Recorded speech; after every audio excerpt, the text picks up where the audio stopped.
그 흩어진 크리스천 디아스포라들 가운데 빌립은 사마리아 성을 찾아가서 복음을 전했습니다. 사마리아 성 사람들은 빌립이 전한 복음을 받아들이고 예수님을 믿어 세례를 받았습니다. 심지어는 스스로 큰 자를 자처하면서 사마리아 사람들로부터 신적 능력을 지닌 자라고 추앙받고 추종받던 마술사 시몬까지도 세례교인이 되었습니다. 이를테면 사마리아 성에는 그 정도로 영족 간의 생명의 역사가 충만했고 그로 인해서 온 성에 기쁨이 샘솟았습니다. 유대인이 짐승처럼 간주하는 사마리아 사람도 하나님의 말씀을 받았다는 놀라운 소문은 그때까지 예루살렘에 앉아있던 사도들에게도 전해졌습니다. 사도들은 반신반의하면서 소문의 진위를 확인하기 위해서 베드로와 요한 두 사도를 현장에 급파했습니다. 현장인 사마리아 성에 이른 두 사도는 모든 소문이 사실임을 자신들의 두 눈으로 직접 확인했습니다. 그리고 사마리아 사람들이 예수님을 믿고 세례를 받긴 했지만 그들 가운데 아무도 아직 성령님을 받지 못했다는 사실도 확인했습니다. 그래서 지난 시간에 살펴본 것처럼 두 사도는 사마리아 사람들의 머리 위에 손을 얹고 기도를 드렸고 그와 동시에 성령님께서 그곳에 모인 모든 사람들이 확인할 수 있도록 사마리아 사람들에게 강림하셨습니다. 베드로는 일찍이 사도행전 2장 38절 말씀을 통해서 누구든지 예수님을 믿고 회개하여 세례를 받고 죄 사함을 얻으면 성령을 선물로 받는다고 설교했습니다.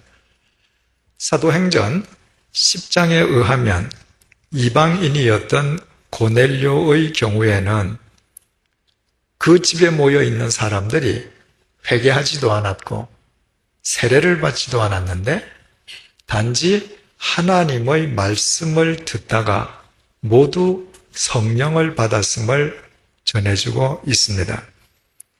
바울은 하나님의 말씀을 듣기는커녕 오히려 하나님을 대적하던 시절에 성령님에게 사로잡혔습니다. 그래서 바울은 나중에 사도가 된 뒤에 고린도전서 12장 말씀을 통해서 성령님의 역사가 아니고서는 그 누구도 예수님을 구주라고 믿을 수 없다고 단정했습니다. 이상과 같은 성경의 증언들을 종합하면 하나님의 말씀을 받아들이고 예수님을 믿어 세례를 받게 되는 믿음의 전 과정은 반드시 성령님의 역사 속에서만 이루어진다는 사실을 깨닫게 됩니다. 그렇지 않겠습니까? 만약 성령님께서 우리에게 역사해 주시지 않는다면 우리가 어떻게 한 번도 만나본 적이 없는 예수님께서 우리의 죄를 씻어주시고 우리에게 영원한 생명을 주시는 구주라고 믿을 수가 있겠습니까? 이런 관점에서 사마리아 성 사람들이 하나님의 말씀을 받아들이고 예수님을 믿어 세례를 받았다고 하는 것 역시도 성령님의 역사 속에서 이루어진 일임을 알게 됩니다. 만약에 성령님의 역사가 없었다면 사마리아 사람에게 그런 일이 일어날 수가 없었을 것이기 때문입니다.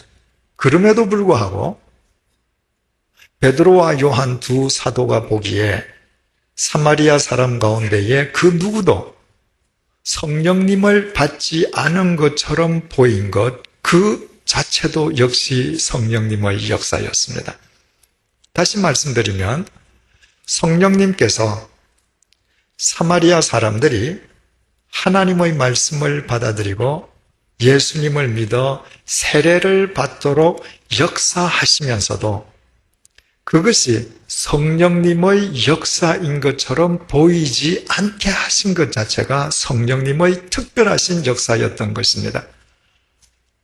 왜 성령님의 그 특별하신 역사가 사마리아 성에만 유독 임했겠습니까? 성령님의 그 특별하신 역사는 대체 누구를 위한 역사이었겠습니까? 사마리아 사람들의 머리 위에 손을 얹고 성령님께서 강림해 주시기를 기도한 사람들은 빌립도 아니었고 사마리아 사람도 아니었습니다. 그때까지 예루살렘을 굳게 지키고 있던 두 사도가 사마리아 사람들의 머리 위에 손을 얹고 기도함으로 성령 강림의 가시적인 표적이 눈에 보이게 되었습니다. 따라서 성령님의 그 특별하신 역사는 바로 두 사도를 위함이었던 것임을 알게 됩니다. 사도들은 예수님께서 분명히 예루살렘과 온 유대와 사마리아와 땅끝까지 이르러 당신의 증인이 되라고 명령하셨음에도 사도들은 그 예수님의 명령을 까맣게 망각한 채 예루살렘만을 지키고 앉아 있었습니다.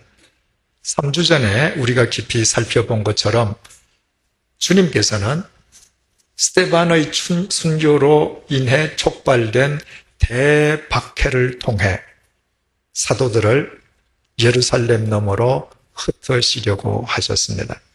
그러나 그 순간에서조차 사도들은 예루살렘을 사수하는 것만이 참된 믿음이냐, 예루살렘을 떠나려 하지 않았습니다.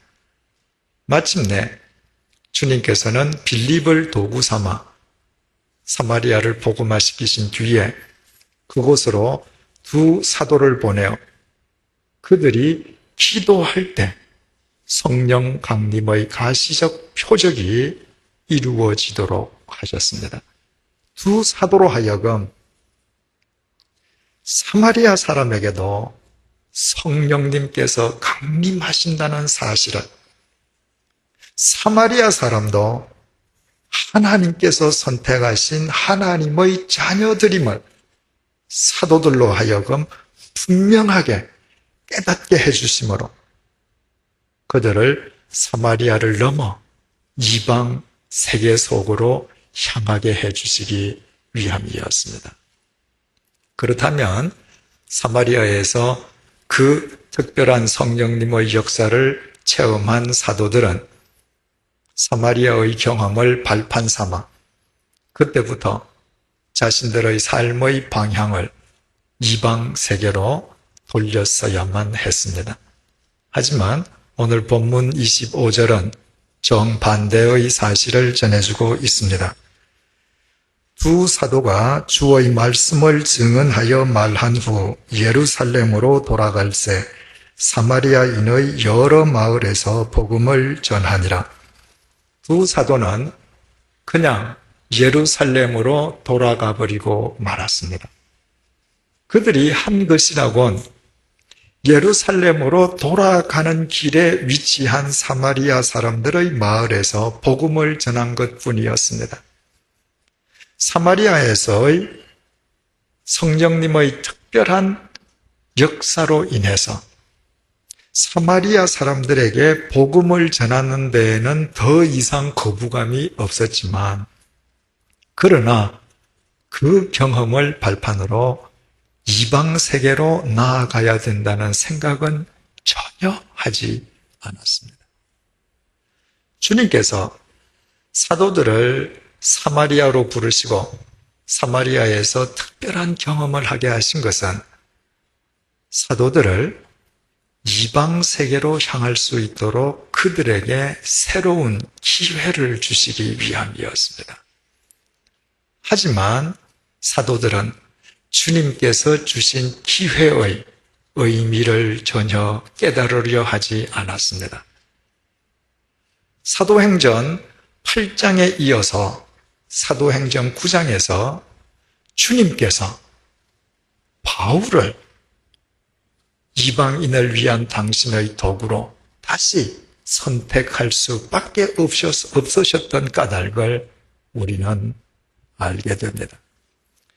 앞으로도 해당 구절이 나올 때마다 우리가 계속 살펴보겠습니다만은 주님께서는 이 이후에도 사도들에게 계속 여러 차례 기회를 더 주셨습니다.